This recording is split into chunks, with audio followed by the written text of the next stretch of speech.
The alarm bells rang through the underground bunker of New Haven Colony. Commander Vex Thalen pressed his four-fingered hands against the metal table as he stared at the tactical display. Red dots covered the screen like a disease spreading across his world. Each dot was a Korthak warship, and there were too many to count.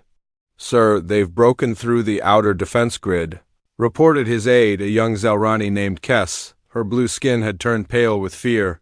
The spots along her neck, which normally glowed soft purple when she was calm, now flickered rapidly like warning lights. Vex nodded slowly. He had expected this. The Korthak Empire had been moving through this sector for months, crushing every colony in their path.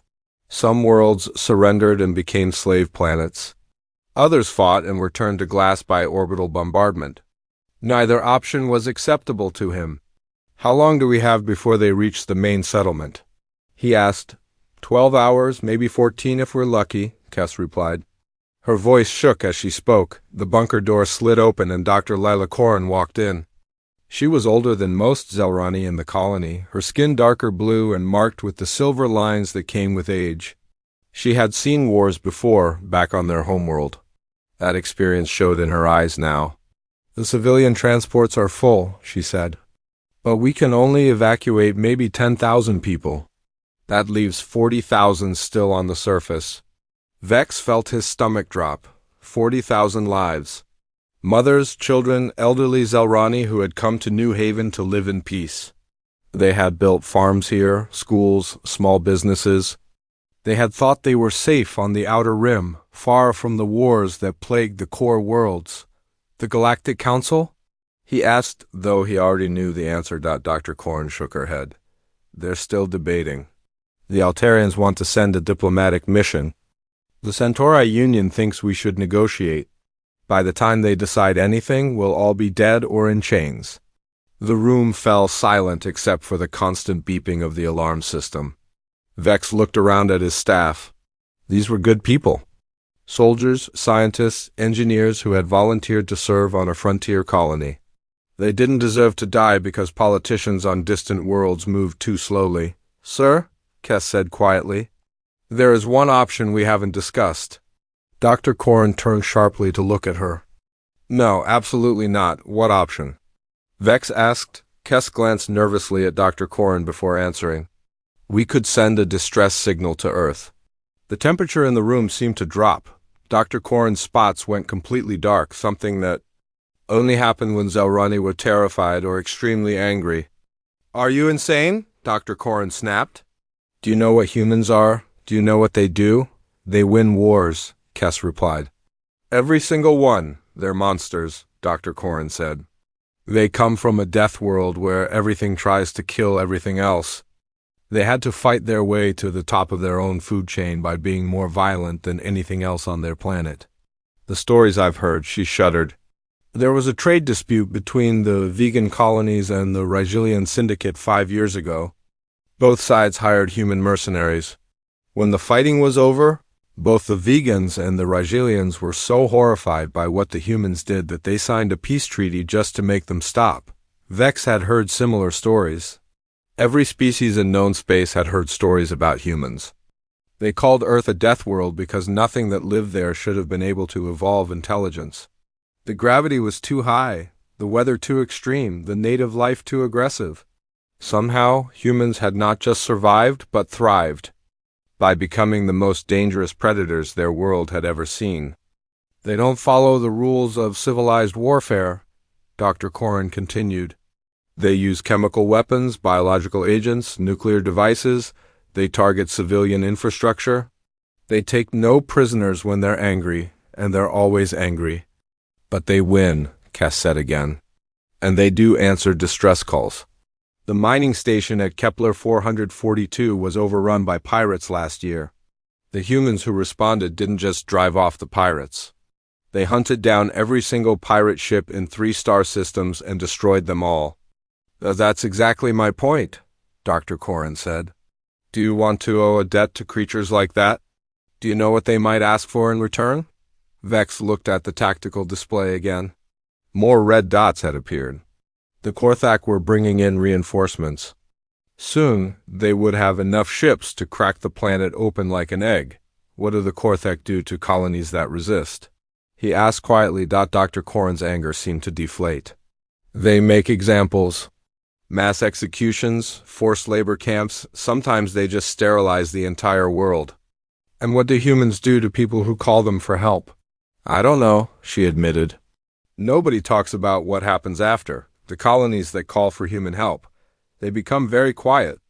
They don't participate in Galactic Council debates anymore. They don't send trade missions or cultural exchanges.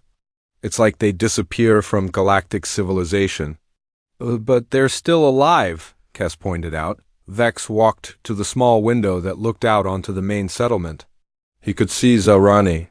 Families loading belongings into vehicles, preparing to flee to evacuation points. Children who didn't understand why they had to leave their homes. Parents trying to stay calm while their world fell apart around them. Sir, his communications officer called out. Long-range sensors show Korthek boarding craft launching from their fleet. They're preparing for ground assault. That decided it. Vex turned back to his staff. Send the signal. Sir, I really think we should consider, Dr. Corrin began. The decision is made, Vex said firmly. We can debate the wisdom of it later, assuming we're alive to have that debate. The communications officer nodded and began working at his console. What should the message say, sir? Vex thought for a moment. Human military communications were supposed to be direct and simple. No flowery diplomatic language, no lengthy explanations. Just facts. Send this message on all human emergency frequencies. This is Commander Vex Thalen of New Haven Colony, Zalrani Space. We are under attack by Korthek Empire forces. Civilian population in immediate danger. Request immediate military assistance. Will provide coordinates and tactical data to any human vessels responding. The officer typed rapidly, then looked up. Message ready to transmit, sir. Send it. The officer pressed a button. Somewhere in the depths of space, radio waves carrying. Their desperate plea began racing toward human territory at the speed of light. It would take hours to reach the nearest human patrol. More hours for them to respond if they chose to respond at all. Dr. Corrin sat down heavily in her chair. Well, it's done now. I just hope we haven't made things worse. How could things be worse? Kess asked. Dr. Corrin looked at her with sad eyes. Child, there are some things in this galaxy that are worse than death. We may be about to find out what they are. Above them, the first Korthek shuttles entered the atmosphere, carrying death and slavery on their metal wings. And somewhere in the darkness between the stars, their message flew toward Earth, toward the world that had spawned the galaxy's most feared warriors. The die was cast. Now they could only wait and hope that their cure wouldn't prove worse than the disease. Captain Jake Morrison stood on the bridge of the UES Vengeance, watching the stars shift as they dropped out of faster-than-light travel. The massive human warship shuddered slightly as it returned to normal space, its hull groaning under the stress of the transition. Around him, his crew worked at their stations with the quiet efficiency that came from years of combat experience. Long-range sensors are online, reported Lieutenant Amy Rodriguez from the tactical station. Her fingers danced across the holographic controls as data flooded the displays.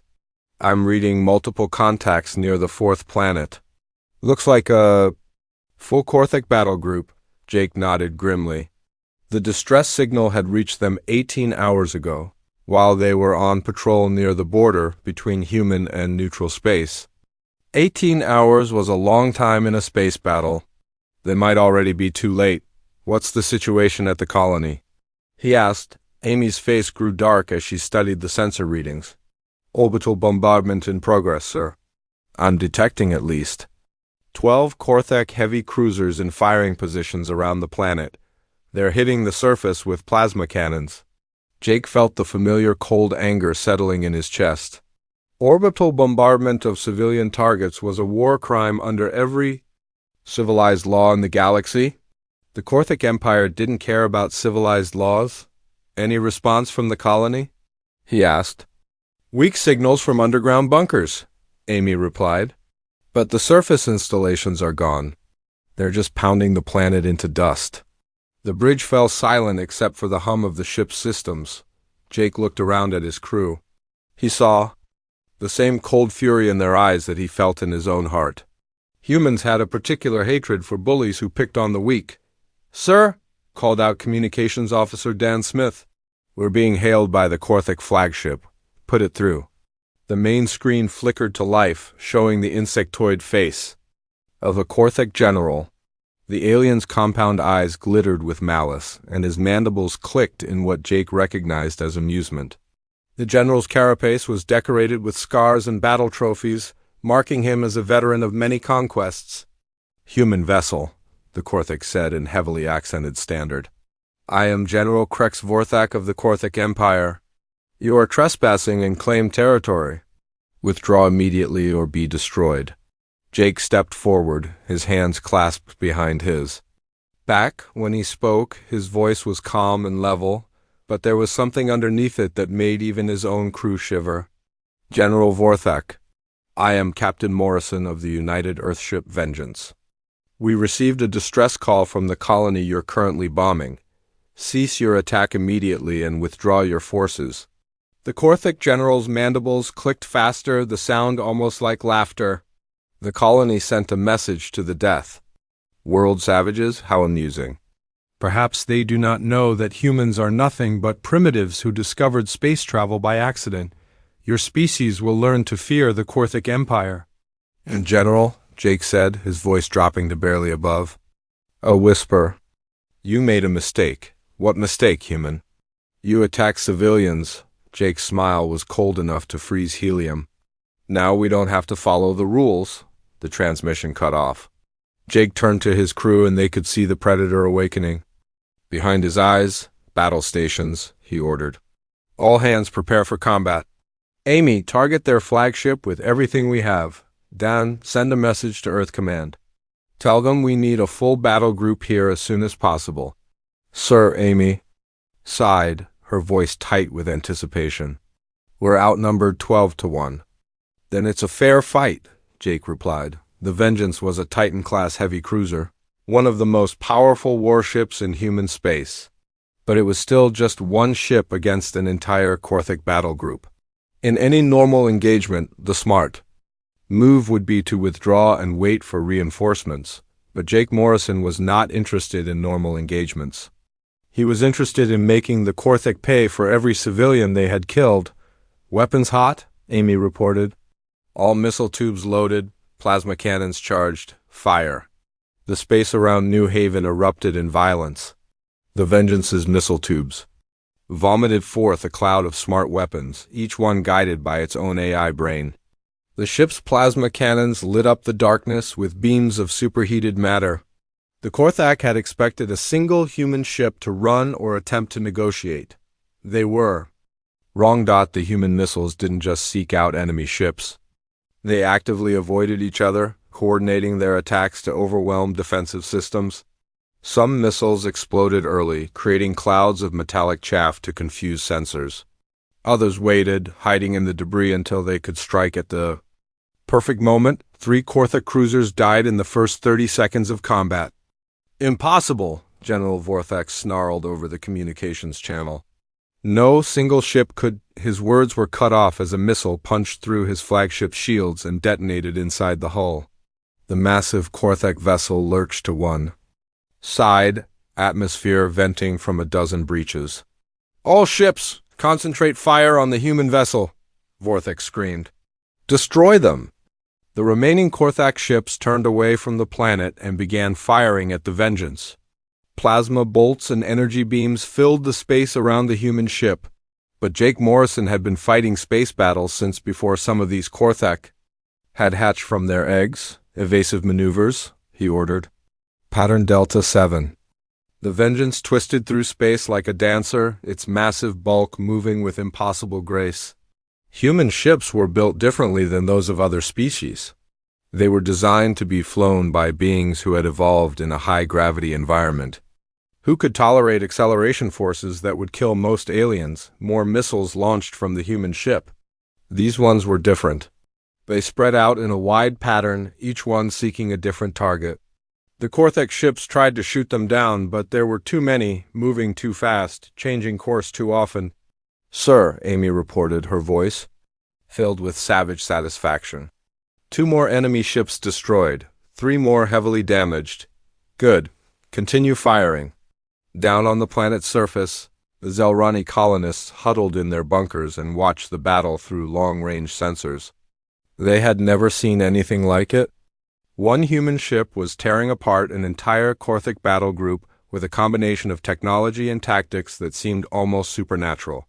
Commander Vex. Thalen stood next to Dr. Leela Korin, both of them staring at the tactical display in stunned silence. The human ship moved through space like a predator, striking with precision and then vanishing before the Korthek could respond effectively. "This is impossible," Dr. Korin whispered. "How can one ship do this?" "Because they're not just fighting," Vex said quietly. "They're hunting." The difference was clear to anyone who watched. The Korthak were fighting a battle, trying to destroy an enemy ship. The humans were hunting prey, using every advantage they could find to kill as efficiently as possible. Another Korthak cruiser exploded, its hull splitting open like a ripe fruit. The surviving ships were beginning to pull back their formation, breaking apart as individual captains decided that survival was more important than victory. "Human ship," General Vorthak transmitted, his voice now filled with uncertainty. "I propose a cessation of hostilities. We can discuss terms." "No," Jake replied simply. "You wanted a fight. Now you get to finish it." The Vengeance accelerated toward the Korthek flagship, its weapons charging for another strike. But before it could fire, something changed on the long-range sensors. "Sir," Amy called out, her voice tight with excitement. "Multiple contacts dropping. Out of hyperspace, it's the cavalry." Jake smiled, and this time there was no warmth in it at all, right on time. 6 more human warships materialized in the space around New Haven. They were smaller than the Vengeance, but they moved with the same deadly precision. The Korthek battle group, already battered by 1 human ship, now faced 7. "General Vorthak," Jake said over the open channel. "I believe you wanted to discuss terms?" But the Korthek general was no longer listening. He was screaming orders at his remaining ships, trying to organize a retreat. The Korthek Empire had rules about fighting humans. The first rule was simple: don't. The second rule was, if you absolutely must fight humans, make sure you can win quickly and completely. General Vorthak had broken both rules. Now he was about to learn why they existed. The space around New Haven had become a graveyard. Pieces of Korthek ships drifted through the darkness, glowing metal twisted into strange shapes by explosions and plasma fire. General Krex Vorthak stared at his tactical display in disbelief. Half his fleet was gone, destroyed in less than an hour by 7 human ships. "Sir," his aide whispered, "perhaps we should consider withdrawal." Vorthak's mandibles clicked in rage. The Korthek Empire did not retreat from inferior species. They were the conquerors, the master race that had crushed dozens of worlds. But these humans fought like nothing he had ever seen before. "Signal the ground forces," he ordered. "Begin immediate evacuation of all personnel." "Sir, we still have 30,000 troops on the surface," the aide protested. "Then they will die as warriors," Vorthak replied coldly. "Better that than watch our entire fleet burn." On the surface of New Haven, Korthek soldiers received the withdrawal order with confusion and anger. They had been in the middle of hunting down Zelrani civilians when their commanders suddenly told them to run for the landing zones. Sergeant Alex Kane crouched behind a broken wall, watching Korthek troops march a group of Zelrani children toward their transport ships. The human marine was part of the advance team that had dropped from the Vengeance while the space battle raged overhead. His job was simple: find survivors and eliminate HOS. Taz Alex touched his cum unit. "Control, this is Reaper Squad. I have eyes on enemy troops with civilian prisoners. Requesting permission to engage." "Permission granted, Reaper Squad," came the reply from Colonel Lisa Hayes. "Rules of engagement are weapons-free, no prisoners." Alex smiled grimly. No prisoners meant exactly what it sounded like. The Korthak had been killing civilians for sport. Now they would learn what it felt like to be hunted, he signaled to his squad. 8 human marines spread out through the ruins of what had once been a small Zelrani town. They moved like ghosts, using every piece of cover, every shadow. The Korthak never saw them coming. The first alien died with Alex's combat knife between his shoulder blades. The second fell to Corporal Rita Jones, who put 3 rounds from her plasma rifle through his chest. Within 60 seconds, 12 Korthak soldiers were dead and the Zelrani children were free, but Alex wasn't finished. His suit's computer had already marked the location of every Korthak soldier within a 5-kilometer radius. There were hundreds of them scattered across the colony in small groups. Each group was hunting civilians or looting buildings. Reaper Squad, split into fire teams, Alex ordered. We have work to do. Above the planet, pilot Danny Brooks sat in the cockpit of his fighter, watching the last Korthak ships trying to escape the system.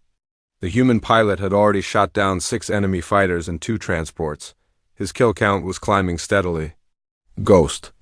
Leader, this is Control, came the voice of Captain Morrison. Korthak forces are attempting to withdraw. Do not let them reach hyperspace. Copy that, Control, Danny replied. No one goes home today. Danny's fighter was a Raptor-class interceptor, built for speed and armed with weapons that could punch through heavy armor. But its most dangerous feature was its pilot. Danny Brooks had been flying combat missions since he was 19 years old. He had fought pirates, rebels, and hostile aliens across a dozen star systems, the Korthak transport. Ahead of him was carrying 1,000 enemy soldiers back to their fleet. Danny lined up his shot and fired a single missile. The transport exploded in a ball of fire, taking every Korthak aboard with it. Transport down, he reported calmly, moving to next target. In the underground bunker on New Haven, Elder Nix Thalen watched the battle through the colony's sensor network. He was Commander Vex Thalen's father, an old Zelrani who had fought in the border wars decades ago. He had seen many battles, but nothing like this. They don't fight like soldiers, he said quietly to Dr. Lila Corrin. They fight like predators. Dr. Corrin nodded, her face pale with shock.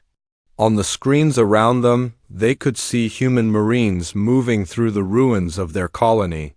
The humans moved with a deadly efficiency that was both beautiful and terrifying. They never wasted movement, never exposed themselves unnecessarily, never showed mercy to their enemies.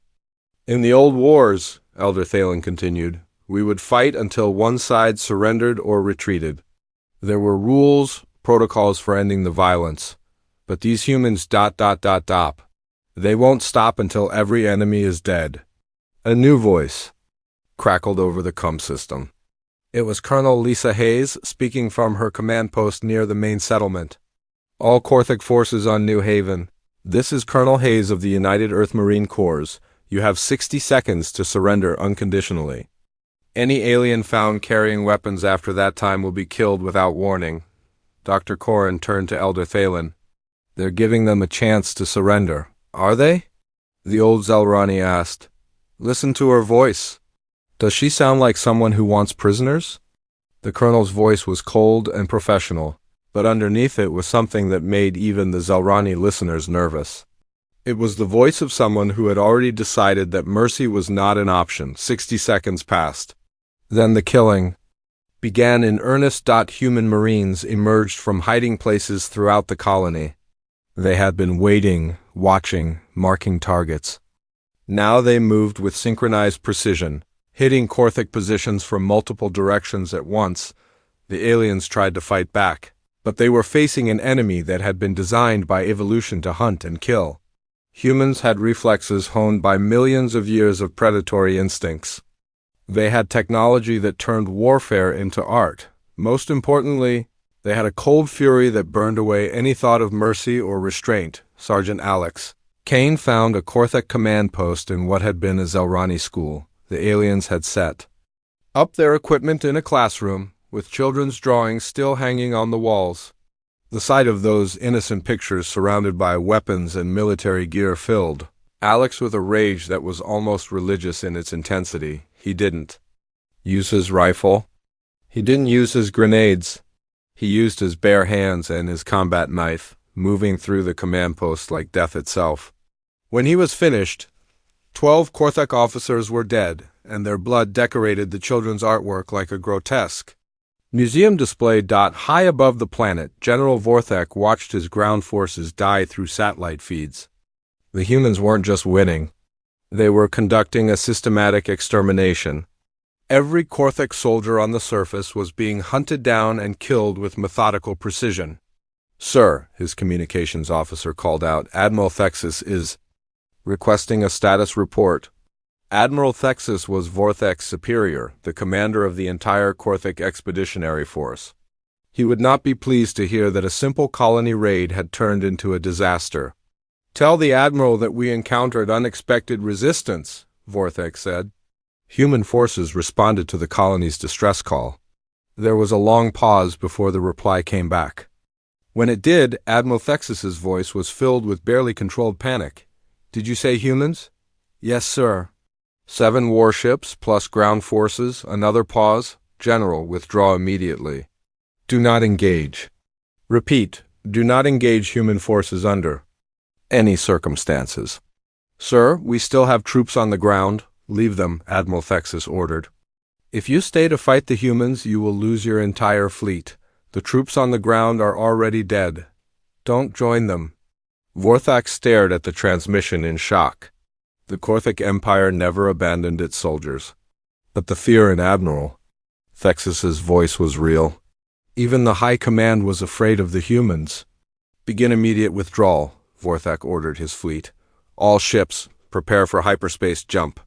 But Captain Morrison had other plans. The human fleet moved to intercept the retreating Korthek ships, cutting off their escape routes. What followed was not a battle, but a massacre. The remaining Korthek vessels were destroyed one by one as they tried desperately to reach minimum safe distance for their hyperspace drives. General Vorthak's flagship was the last to die. As plasma fire tore through his command deck, the Korthek General's final thought was a simple one. No one had warned him that humans didn't just win wars. They ended them. On the surface of New Haven, the last Korthek soldier fell to Sergeant Kane's rifle. The colony was free, but the price of that freedom was written in blood across every street and building. The humans had kept their promise. They had answered the distress call. But as the Zelrani survivors emerged from their bunkers to survey the carnage, they began to understand what Dr. Corrin had tried to warn them about. The humans had not just defeated their enemies. They had obliterated them. 3 days after the battle, Admiral Grace Kelly arrived at New Haven with the Fifth Fleet. Her ships dropped out of hyperspace in perfect formation, 27 warships that represented enough firepower to crack planets. The Zelrani colonists, who watched from the surface, felt their hearts sink. They thought the fighting was over. Commander Vex Thalen stood in the ruins of his command center, watching the new arrivals through a portable scanner. The human fleet was massive, dwarfing even the Korthek battle group that had attacked them. Each ship was a monument to human engineering and their love of overwhelming force. They brought an entire fleet to rescue 50,000 colonists. Dr. Leela Korn said quietly. She stood beside him, her medical kit slung over her shoulder. She had been treating wounded Zelrani for 3 days straight, but her hands still shook when she thought about what she had seen the humans do. "That's not why they're here," Elder Nix Thalen said. The old Zelrani had been watching human military movements since the battle ended. "Look at their formation. Those aren't rescue ships. Those are occupation forces." Admiral Kelly's flagship, the UES Thunderbolt, took position in high orbit above the main colony. Within an hour, shuttles began landing at the spaceport. The humans who emerged were not the same Marines who had fought the Korthek. These were military engineers, communications specialists, and construction teams. They moved with the same deadly efficiency, but their purpose was different. Captain Morrison met Admiral Kelly at the temporary command post that had been set up in the colony's main square. The two humans stood surrounded by the wreckage of what had been a peaceful Zelrani settlement, discussing the future of the world they had just saved. Status report, Admiral Kelly said. She was a tall woman with gray hair and eyes like ice. She had been fighting wars for longer than most species had been spacefaring. All hostile forces eliminated, Morrison replied. 0 survivors among the Korthik ground forces. Their fleet was completely destroyed. We recovered approximately 12,000 Zelrani survivors from the main colony and surrounding settlements. Casualties among our forces? 3 wounded, no fatalities. Admiral Kelly nodded. It was a typical result for human military operations. They were very good at killing their enemies while keeping their own people alive. What about the colonial government? She asked. Scattered. Most of the leadership was killed in the initial bombardment. Commander Thalen seems to be the senior surviving official. Good. Bring him to me. An hour later, Commander Vex Thalen found himself standing in a hastily constructed prefab building, facing the human admiral across a metal table. Ambassador Zara Patel sat beside Admiral Kelly, her diplomatic credentials giving her the authority to speak for Earth in political matters. Commander Thalen, Admiral Kelly said, I understand you were the one who sent the distress signal to Earth.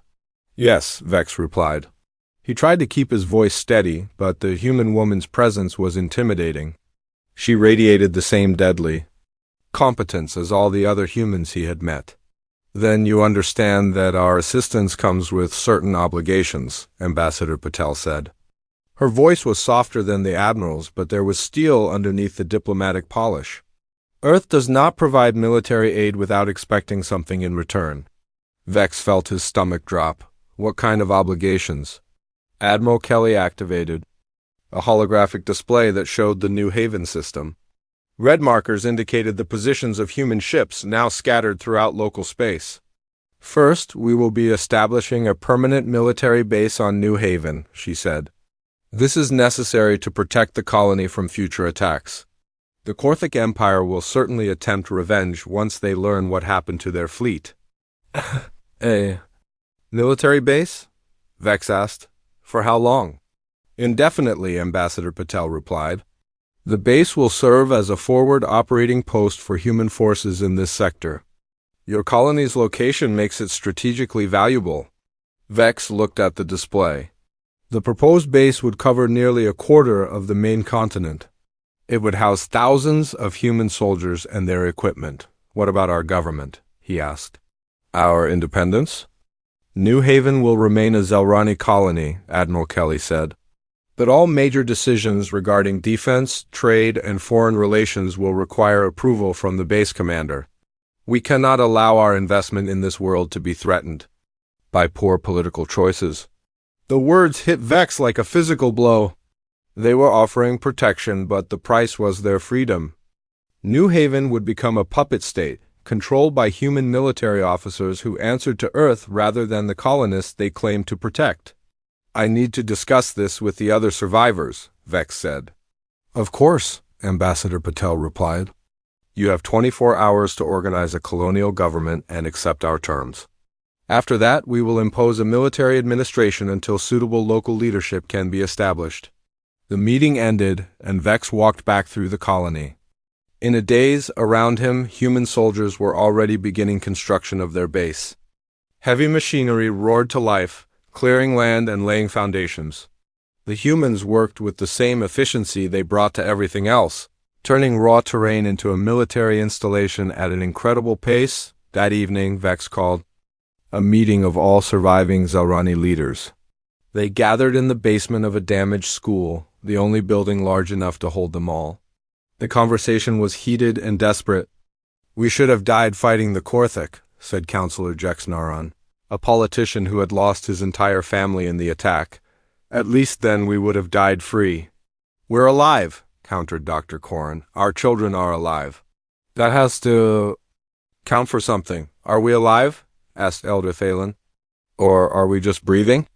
What kind of life is it when every decision has to be approved by alien soldiers? High Counselor Ren Vex, Commander Thalen's uncle and the senior surviving political leader, stood slowly. He was an old Zelrani, his skin marked with the deep blue lines that came with advanced age.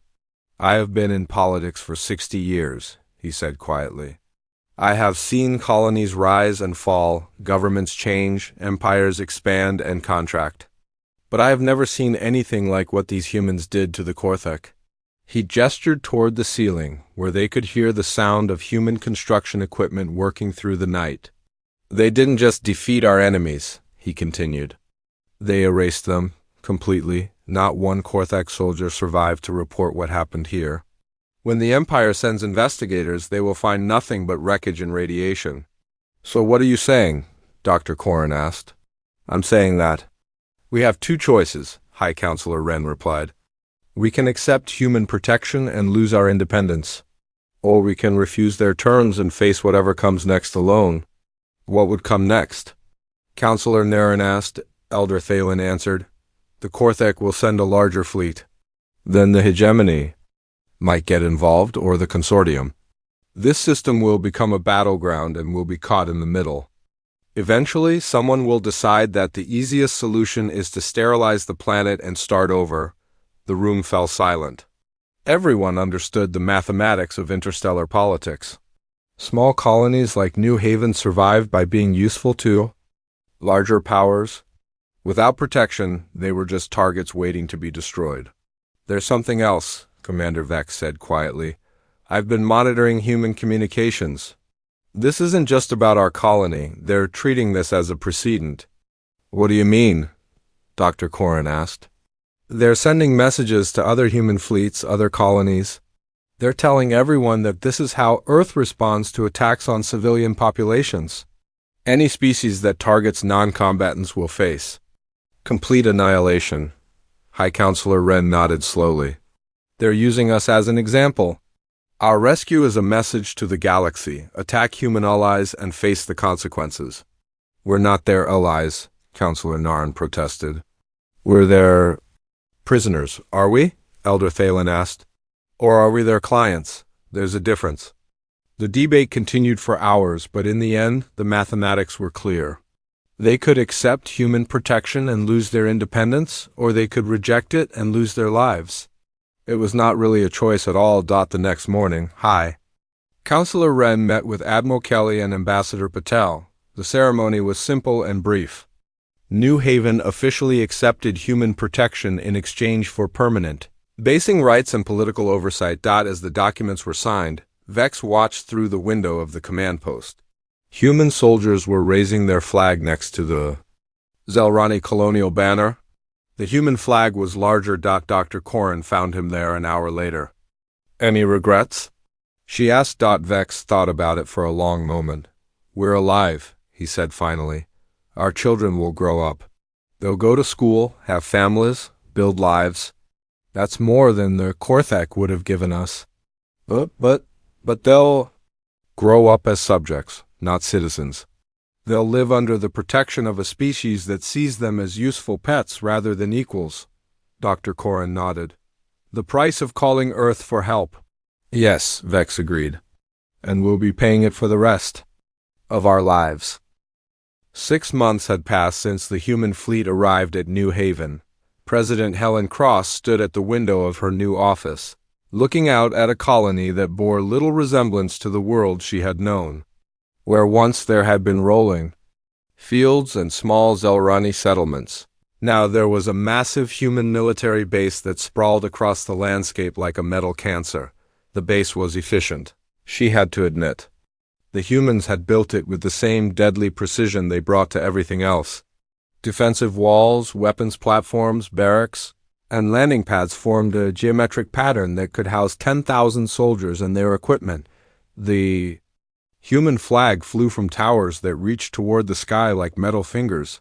Helen had been elected president of the New Haven colonial government 3 months ago, in the first elections held since the Korthek attack.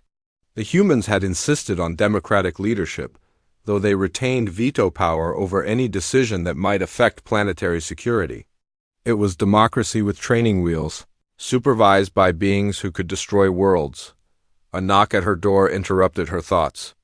"Come in," she called. General Steve Parker entered, his human military uniform crisp and clean despite the heat of the local summer. He was the base commander, a man in his 50s with gray hair and the kind of eyes that missed nothing. In the 6 months since his arrival, he had become the real ruler of New Haven, though he was careful to maintain the fiction that the Zelrani government was still in charge. "Madam President," he said, offering a slight nod that might have been respect or might have been condescension. "We need to discuss the mining rights proposal," Helen sighed. It was always something.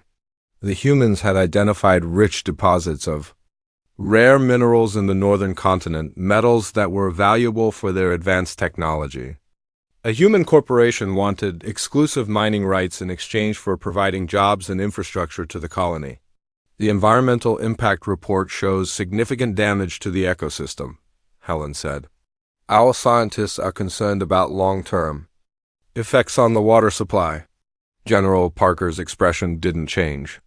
"The mining operation will provide employment for 3,000 Zelrani workers.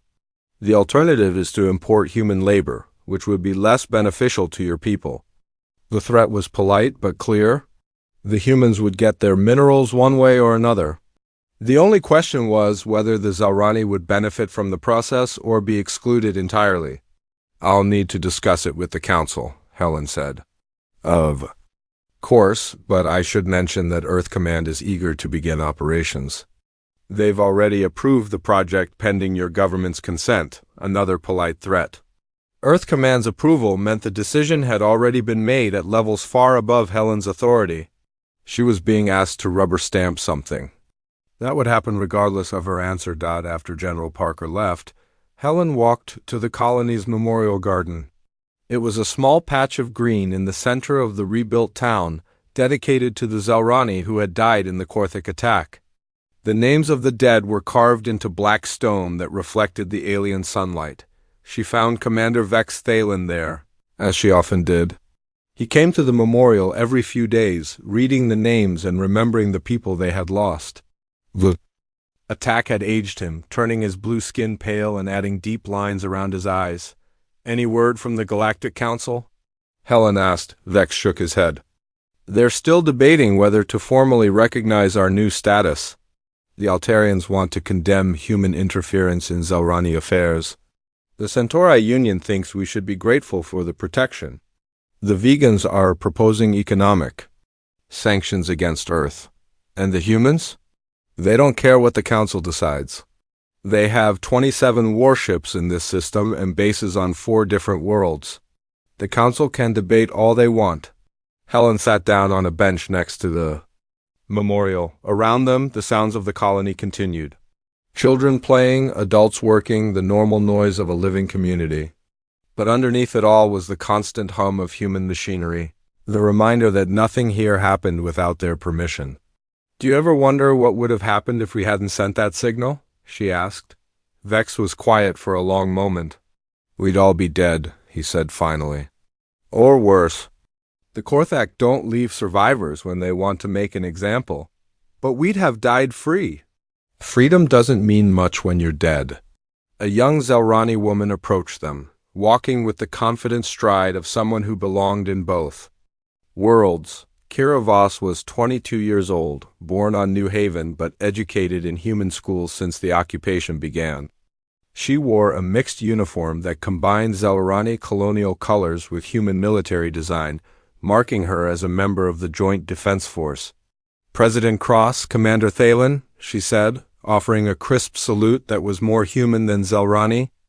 "I wanted to thank you for approving my application to the Earth Military Academy." Helen looked up in surprise. "You're leaving?"